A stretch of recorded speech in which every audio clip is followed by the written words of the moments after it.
ગૌતમ ઋષિ અને દેવહૂતિ માતાની કથા આવે છે, જ્યાં દેવહૂતિ માતાને ત્યાં કપિલ નારાયણ ભગવાનનો પ્રાગટ્ય થાય છે. કપિલ સાંખ્ય શાસ્ત્રના પ્રણેતા છે.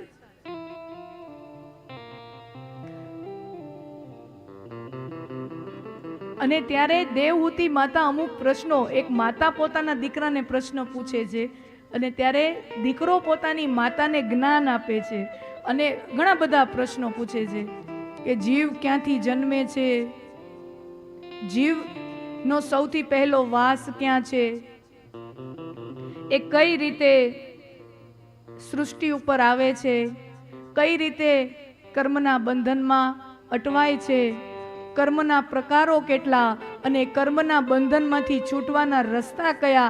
આવા બધા પ્રશ્નો દેવહૂતિ માતા પોતાના દીકરાને પૂછે છે. ये है भारतीय संस्कृति जहां पर वय की कोई बात नहीं है, जहां पर अगर ज्ञान पुत्र में है तो माता पिता अपने पुत्र के सामने बैठ के पूछते हैं हमें ज्ञान दो. દીકરા પાસે જ્ઞાન હોય તો મા બાપ દીકરા પાસેથી જ્ઞાન લે, અને મા બાપ પાસે જ્ઞાન હોય તો સંતાન મા બાપ.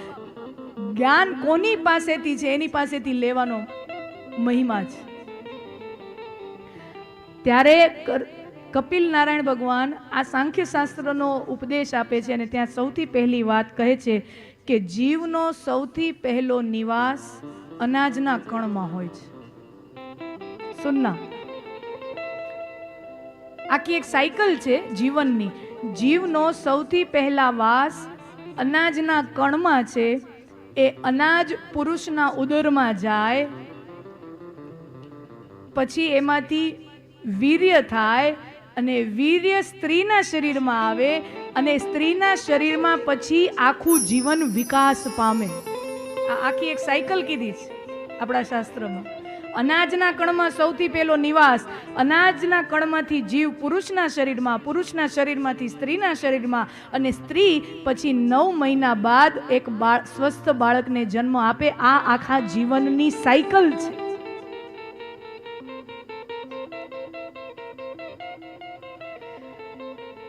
અને જીવ જ્યારે માના ઉદરમાં હોય ત્યારે એને કાંઈ કરવું ના પડે, અને કાંઈ કરી પણ શકે નહીં. એની એક જ ઇન્દ્રિય એક્ટિવ હોય. આપણા શાસ્ત્રો એમ કહે છે કે જીવ જ્યારે માના ઉદરમાં હોય ત્યારે એની એક જ ઇન્દ્રિય, આપણી 5 ઇન્દ્રિય છે બરાબર, આ 5 ઇન્દ્રિયો છે એમાંથી એક જ ઇન્દ્રિય એક્ટિવ. આંખ જળના આખા થેલીમાં હોય એટલે જોવાનું, આંખ વીંચેલી પ્રશ્ન જ નથી બનતો. બાળક ત્યારે મોઢેથી ખાતો નથી, મા સાથે નાભીથી નાભીએ જોડાયેલો છે, એટલે મા જે ખાય એ એમ્બેલિકલ કોર્ડથી એનું પોષણ સંતાન મેળવે.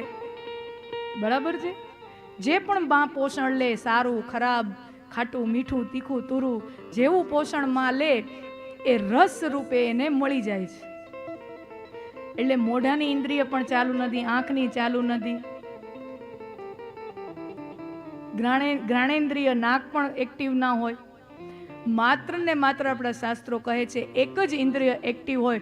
આપણો જ્યારે જન્મ થાય ને, માના ઉદરમાં સૌથી પહેલો જન્મ ઉદ્ભવ આપણો માના ઉદરમાં થાય, 12 પછી થાય ને. સૌથી પહેલો આપણી કઈ વસ્તુ એક્ટિવેટ થાય? શ્રવણ ઇન્દ્રિય. શ્રવણ ઇન્દ્રિય આ એક એવી ઇન્દ્રિય છે જે સૌથી પહેલા એક્ટિવ થાય. અને આની સાથે આજના તમે કોઈ પણ મોડર્ન મેડિકલ પ્રોફેશનલ્સને પૂછશો, એ પણ સહમત થશે, બીજી કોઈ વસ્તુ સાથે બાળકને અહેસાસ થાય ન થાય, શ્રવણ એનું એક્ટિવ હોય છે.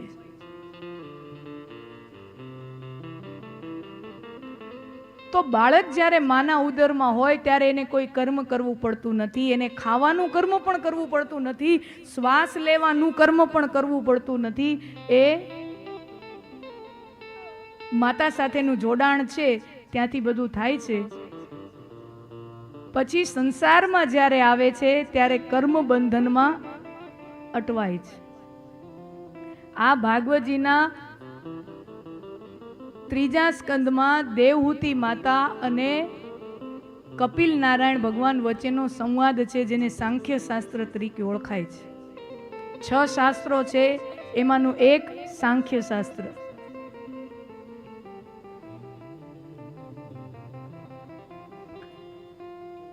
જન્મ લીધા પછી 3 પ્રકારના કર્મોમાં ફસાય એવું ભાગવતજીમાં અને સાંખ્ય શાસ્ત્રમાં અન્યત્ર ગ્રંથોમાં વર્ણન છે.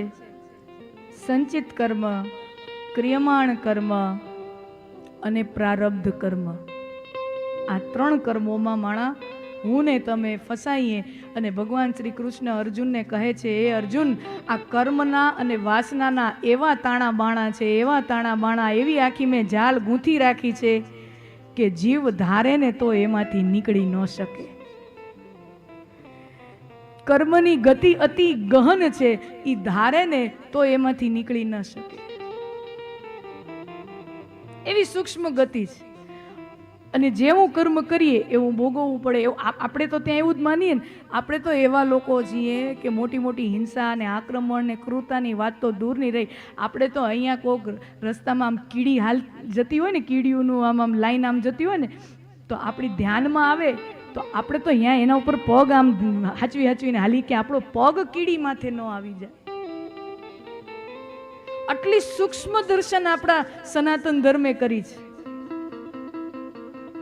कि जितना जीने का अधिकार हमें है उतना ही जीने का अधिकार जीवन में इस सृष्टि पर जो भी जीव है उसको भी उतना ही अधिकार है.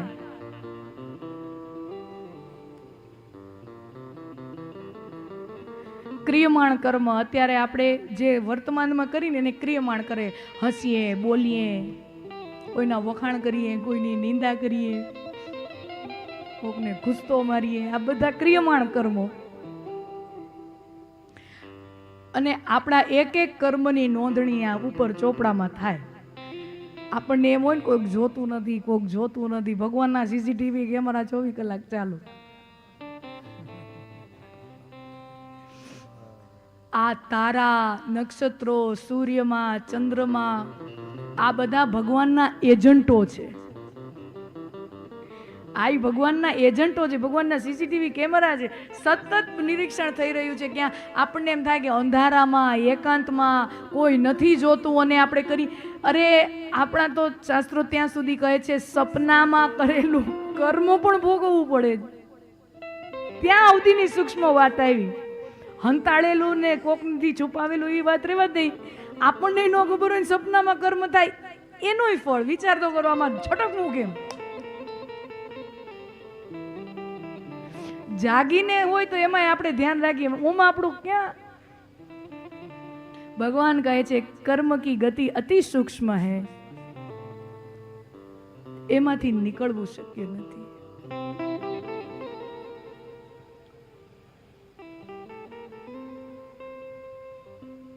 અને વાત નીકળી છે તો સુંદર મજાની ક્રિયમાણમાંથી એક જીવનમાં મેં ને તમે જેટલા કર્મો કર્યા હોય એનો એક જીવન, એવું તો કેટલાય જીવન કેટલી, આપણે તો 84 લાખ યોનિના ફેરા આપણે કહીએ છીએ. આટલા જીવનમાંથી જેટલા કર્મો થાય એનો એક જગ્યાએ ઢગલો પડ્યો હોય, એને આપણા શાસ્ત્રો સંચિત કર્મ કહે છે. એ ઢગલાને સંચિત કર્મ કહેવાય. અને એ ઢગલામાંથી થોડાક લઈ અને જ્યારે હું ને તમે એક નવું જીવન ધારણ કરીએ ત્યારે ભગવાન આપણને ખિસ્સામાં થોડાક એ સંચિત કર્મના ઢગલામાંથી થોડીક પીપરમીંટું નાખે. એને કહેવાય પ્રારબ્ધ કર્મ. એ મારે તમારે ભોગવવું પડે. ન કહેતા પ્રારબ્ધ છે તો આ એ પ્રારબ્ધ કર્મ. સંચિતના ઢગલામાંથી જે એક જીવન દરમિયાન જે ભોગવવું પડે એને કહેવાય પ્રારબ્ધ કર્મ. આ શાસ્ત્રોની ભાષા છે.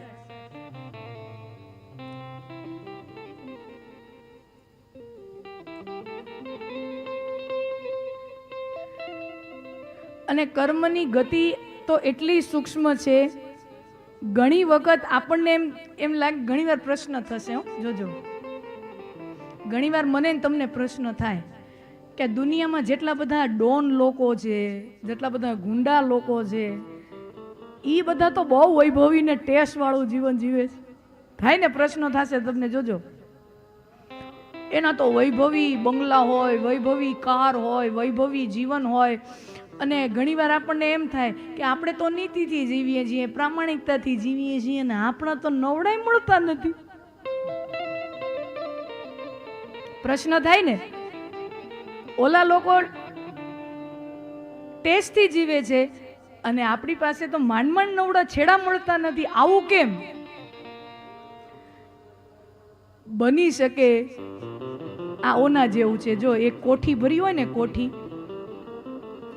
એમાં નીચે ઘઉં હોય, સમજી લ્યો, નીચેના સ્તરમાં ઘઉં હોય, પછી ઉપર તમે કાકરાનો ઢગલો કર્યો હોય, અને નળ જેવું કંઈક આમ બાખોલું હોય ને, એમાંથી આમ કાઢો તો સૌથી પહેલા શું નીકળે? ઘઉં. કારણ કે કોક ભવના એને ઘઉં અંદર ભરેલા છે, તો સૌથી પહેલા અહીંયા ઘઉં નીકળશે. પણ જેવા ઘઉં ખૂટી જાય પછી ઈ સમજી લ્યો કે જે લોકો વૈભવી જીવન જીવે છે ને, એને કોક ભવમાં પુણ્યના ઢગલા ભેગા કર્યા હશે, જે આ જીવનમાં ઈ પ્રારબ્ધ રૂપે ભોગવી રહ્યા છે. પણ અત્યારે આ જન્મમાં એને કાકરા ભેગા કર્યા છે. અત્યારે કાકરા ભેગા કરીએ, એ કોક દી તો ભોગવવા જ પડે ને. આપણે તો એવું માનીએ છીએ કે એવું જરૂર નથી. કર્મ, કદાચ કોઈ કરેલું કર્મ અત્યારે આપણો પીછો છોડી દે તો આપણે એમાંથી છૂટી ગયા. ના, એનો હિસાબ 25 વર્ષ પછી એ થાય અને 25 જન્મ પછી એ થાય. એવું માનવા વાળા આપણે તો. એનો હિસાબ. અને એવું એ નથી કે આપણે કોકની હારે, માનો કે ધંધામાં ખોટું કર્યું તો આપણી હારે ધંધામાં જ ખોટું થાય, એવું એ નથી. આપણે ક્યાંક કોકની હારે વેપારમાં કંઈક ખોટું કર્યું હોય તો એનું જરૂર નથી કે એનું ફળ આપણને વેપારમાં જ નુકસાન ક્યારેક હમણાં નહીં ને પછી તો થાય. એનું ફળ આપણા પારિવારિક જીવનમાં કોક ને કોક રૂપે નીકળે. ફળ પછી ક્યાંયથી નીકળે? કોઈ પણ સ્વરૂપમાં નીકળે. ऊपर वाला जब देता है तब छप्पर फाड़ के देता है. सुनना, ऊपर वाला जब देता है तब छप्पर फाड़ के देता है, लेकिन ये अधूरी बात हमने याद रखी. पूरी बात ये है, ऊपर वाला जब देता है तब छप्पर फाड़ कर देता है, लेकिन ऊपर वाला जब लेता है तब चमड़ी उतार के लेता है. ऊपर वाला जब लेता है तब चमड़ी उतार के लेता है. ई लेवा ऊपर આવી જાય ને. અને હું તો એટલું જ કહું કે કોક 2 હાથ વાળા માણાને છેતરી અને 5 પછી પૈસા વધારે કમાઈ લે, એના કરતા નીતિથી, પ્રામાણિકતાથી, મહેનતથી એવી રીતે કામ કરીએ ને ઉપરવાળાને 1000 હાથ વાળાને મજબૂર થઈ જવું પડે કે આને કાંઈક દ્યો દ્યો દ્યો દ્યો. 2 હાથ વાળાને છેતરીને માણા કમાઈને કેટલું થાય? માણા ભોગવીને કેટલું ભોગવે? 2 હાથ વાળાને આપણે કોકને છેતરી લીધો તો મળીને આપણને કેટલું મળી લે. પણ કાંઈક એવા કામ આમ સરસ મજાના કર્યા હોય ને તો એ 1000 હાથ વાળો મજબૂર બની જાય કે આને દ્યો દ્યો દ્યો. અને હું તો ત્યાં સુધી કહું કે કોકની પાસે 1000 કરોડ રૂપિયાની સંપત્તિ હોય ને તો ખાય તો એ 2 રોટલી ને ખીચડી કઢી છે. હોનાની બિસ્કીટના બટકા નથી ભરાતા. હે મુકેશભાઈ, કઈ હોનાની બિસ્કીટું જમતા છે?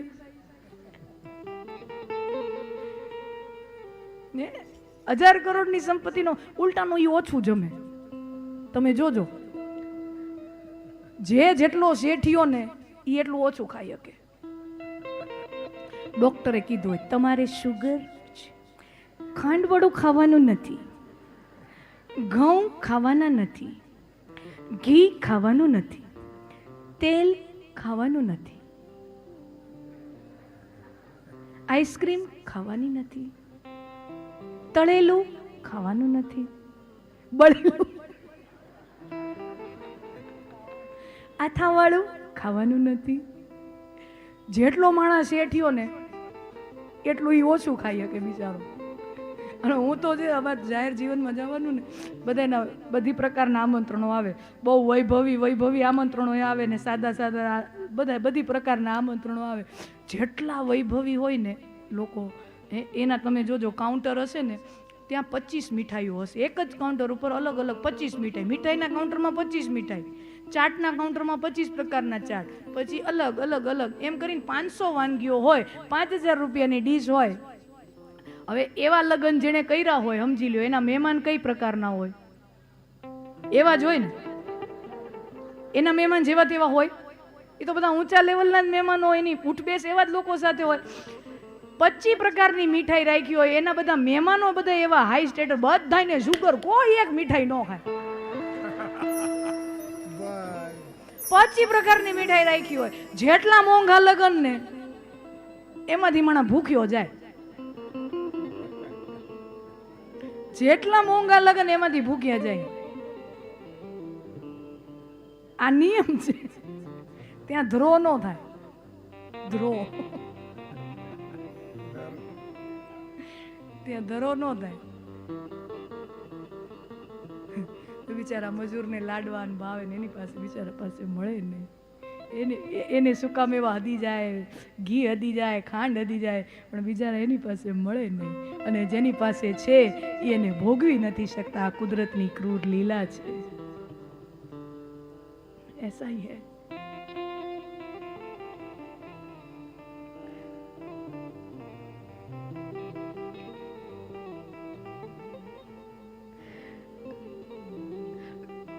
અને આ કર્મનું આખું જે સિસ્ટમ છે ને એ ભગવાન બહુ વિચિત્ર રીતે ગોઠવ્યો. ભગવાન જુએ કે આ માણા કંઈક ખોટું કરવાનો પેલું ડગલું ભર્યું. સમજી લ્યો કોકે વેપારમાં પહેલી વાર અખતરો કર્યો કે હાલો ને આમ કાંક કરવાથી કાંક થાય છે, અને માનો કે પેલો ઘા સક્સેસ ગયો, થોડોક ફાયદો 2-5 પૈસાનો વધારે થયો, એટલે માણાને લાલચ જાગે. આમ જો એ લાલચ જાગે. એ લાલચ કોણ જગાડે છે? આ લાલચ ભગવાન જ જગાડે છે. હવે આને પાડી દેવાનો થાય છે. એટલે લાલચ ભગવાન આખી કર્મનું આખું ડિઝાઇન છે, એન્જિનિયરિંગ છે. ભગવાન મારીને તમારી અંદર લાલચ જગાડશે કે હજી કાંઈક કરું, હજી કરું. પછી એક થોડોક થાય ને, થોડોક હવે નિષ્ણાંત બની ગયો હોય ને એ લીલાનો, કાંડનો, ત્યારે એના મનમાં એવો વિચાર આવે, કરોડ રૂપિયાની લોન મળી જાય તો આખું આવો નવો ધંધો આવો આ ટાઈપનો સેટઅપ કરી નાખી, અને એની અંદર આપણે આવા જ ચકેડા ફેરવવા. એટલે કરોડ રૂપિયાની લોન લેવાનો વિચાર, આ વિચાર ભગવાનમાંથી જ આવે છે. ભગવાન જ દે છે આના મનમાં વિચાર કે તું કારણ કે ભગવાનને એને પાડી દેવાનો છે. કાંઈક નિમિત્ત તો જોઈએ ને.